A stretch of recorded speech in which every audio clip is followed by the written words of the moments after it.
दहलाफारा गामिनि लोक्षि गार्जाखौ गाजा गोमजायै फालिदों। चिरां जिल्लानि सिङाव थानाय खुंग्रि दहलाफारा गामिया गुबुन गुबुन बोसोराव खुंबोबाय थानाय बादिनो देग्लायबो बोथोर फैनाय लोगो लोगोनो रायजोनि लोक्षि गार्जा फुजाखौ गार्जासालियाव गाजा गोमजायै खुंफुंनाय जायो आरो गार्जा फुजाजों सोमोन्दो लाखिनानै लोक्षि हरनाय हाबाफारियाव गामिनि साफ्रोमबो आइजोफोरा दान लानानै फारि फारि साफ्रोम मोदायखौ खुलुमखांनानै लोक्षि लांनाय हाबाफारिखौबो नुनो मोननाय जायो। बे समाव गार्जा फुजाजों लोब्बा लाखिनानै गामि दैदेनगिरिफोरा मा बुंदों फै जों मिथिनानै लानि। बाहाय जोङो बे जोंनि खुंग्रिं दहलाफारा गामिया बोसोरै जोङो बे गार्जा फुजा माने जोंनि लोक्षि गार्जा फुजाखौ जोङो बोसोरै जों होबाय थानाय जायो। जोङो मानो होनाय जायो होनबा जोंहा मोनसे बर' हारिनि नेम, जोंहा बर' हारिनि जेरै गोदो जोंहा आबै आबौमोनानो सोरजिलांनानै होलांनाय बे मोनसे नेम, जोंनि बाथौ बुलि बाथौ जोङो बेखौ दिनै होदों। जोङो माग दाननि दिनै जोंहा 22 तारिख जोंहा बेखौ गाजा गोमजायै जोङो बयखौबो लानानै जोङो दिनै गोसो गोथारै जोंहा बेखौ जोङो होनाय जादों। मानो होनबा बेहायनो जोंहा अननाय मोनगोन, आफा इसोरनिफ्राय बोराइ बाथौनिफ्राय गोजोननाय मोनगोन। जोंनि फिसा फिसौ खांनाय बानाय जोङो बिनिफ्रायनो जोङो रैखा मोनगोन आफा बोराइ बाथौनि थाखाय। जों बेखौ लानानैनो जोङो बोसोराव खननै जोङो फुजाखौ होनाय जायो। जोंहा दिनै लोक्षि गार्जाखौ होबाय आरो जोंहा फैगौ आरो हामबाय फुजा दंबावो, जोङो बोसोराव खननै फुजा होनाय जायो। दा बेनि थाखायनो जोङो नंगौ जोङो गुदि बर'नि जोङो जारिमिन हिसाबै जों मिथिगौ, जोङो जारिमिन हिसाबै जों मिथिनाय बुलिथे जोङो बुङो आरो जोङो लेखा रोङाबाबो जोङो फालिबोगासिनो दङ। नंगौ जोंनो गुबै धर्मआनो जोंनि बुलि बाथौ होननानै जोङो मिथिगौ हिसाबै जोङो दा बुलि बाथौखौ जोङो गोख्रोङैनो मोजाङैनो जोङो फालिनो जों नाजाबाय थायो आरो जोङो नाजागासिनो दङ आरो जोङो दा फालिगासिनो दङ। दा बाहाय मा बाहाय मावनांगौ खुलुमनांगौ जोंहा दा आइजो बिथांमोनहा माइनाव बिथांमोनहाबो दा खुलुमगासिनो दङ।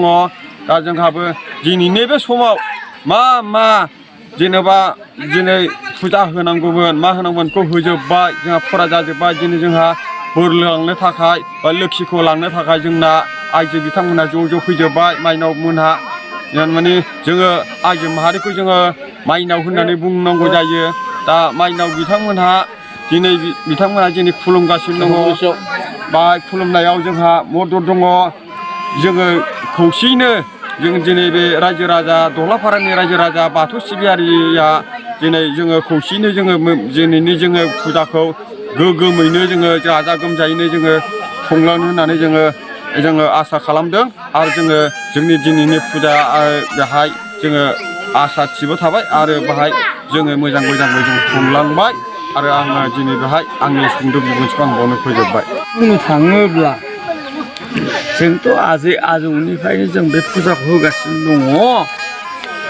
माने बुंनो थाङोब्ला जोंनि आदि आरो गुदि परम्परा हिसाबै दिनै आबै आबौआ जि खिन्थालांदों, दिनै जों गार्जा गासानिखौ हामबाय फुजाखौ जों होगासिनो दङ।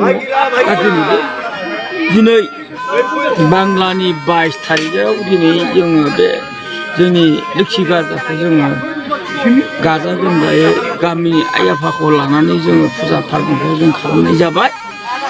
दौसिगिरि जानागुरुखौ लानानै दा बेनो आरोखि जाहैबाय जोंनि बे खुंग्रिं गामिया जाहैबाय दहलाफारा, खुंग्रिं दहलाफारा, लाइजाम सोग्राया जाहैबाय खुंग्रिं, जिल्लाया जाहैबाय चिरां। बेखौथ' जोङो माने गोबाव बोसोरनिफ्रायनो जों खुंबोगासिनो दङ आरो दासिमबो दिनैसिमाव खुंगासिनो दङ आरो खुंबाय थालांगोन आरोखि।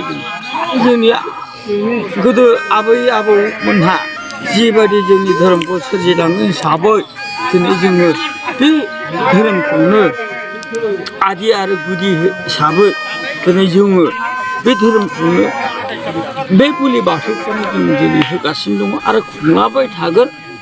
सारा जिबन जों खुंलांबाय थागोन आरोखि। बे नाथ' गारजायाथ' माने 18 गारजा होननानै बुङो बयबो मानसिफोरा 18 गारजा 18 गारजानि गेजेराव जोंना जाहैबाय लोक्षि गारजा जोङो लोक्षि गारजाखौनो जों जेब्लाबो फालिबाय थायो दा बे लोक्षि गारजाखौनो जोङो लोक्षि गारजा हिसाबै दिनैबो बे दिनैनि बे समाव जों बेखौ होनाय जादों दा बेखौ जोङो माने समाव जोंनि टाइम टेबोलखौ लानानै बोसोर खालाव जोङो गामिनि थाखा फैसाखौ लानानै जों खुंनाय जायो बेखौनो फागुन मास एखमबा माग मासाव खुंनाय जायो बे आरोखि